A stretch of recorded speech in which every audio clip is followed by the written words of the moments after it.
آج ایک اور پردیسی بھائی کی چھوٹی سی درد بھری داستان لے کر آپ کے سامنے۔ وہ 3 بہنوں کا اکلوتا بھائی تھا۔ گھر میں بہت پیار تھا، غربت تھی، تنگی تھی، لیکن محبت کی کمی نہیں تھی۔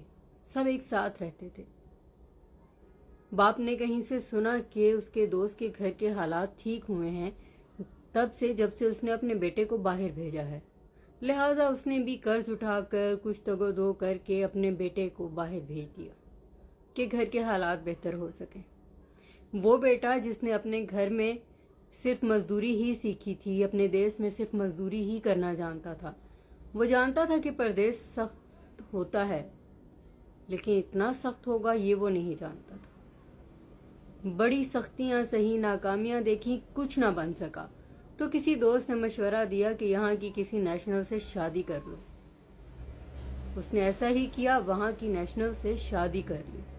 حالات بہتر ہوئے، بچے ہو گئے اور وہ بھی کچھ کمانے لگا، لیکن وہ تھا صرف بیوی پہ ڈیپینڈ کرتا۔ گھر کے قرضے بھی اتر گئے، باپ نے نیا گھر بھی بنا لیا، بیٹیوں کی شادیاں بھی ہو گئی۔ کچھ عرصے بعد اپنے ملک واپس آیا، صرف ملنے کے لیے۔ تو گھر آ کر دیکھا تو گھر بڑا خوبصورت بن چکا تھا۔ وہ غربت والا ماحول نہیں تھا، لیکن نہ خوشی باپ کے چہرے پہ تھی اور نہ ہی ماں کے چہرے پہ۔ بہنیں اپنے اپنے گھروں میں خوشحال تھیں، لیکن عجیب سی درد بھری فضا تھی۔ وہ نہیں سمجھ پا رہا تھا کہ یہ درد کیوں ہے۔ اتنا سب کچھ تو یہاں میں بھیج چکا ہوں، بہت کچھ آ چکا ہے، قرض کوئی نہیں ہے، خوشحالی ہے، غربت ختم ہو چکی ہے، پھر بھی کسی آنکھ میں خوشی کیوں نہیں ہے۔ باپ پچھتا رہا تھا کہ بیٹے کو کیوں نظروں سے دور دوسرے دیس میں بھیج دیا۔ ماں غمزدہ تھی۔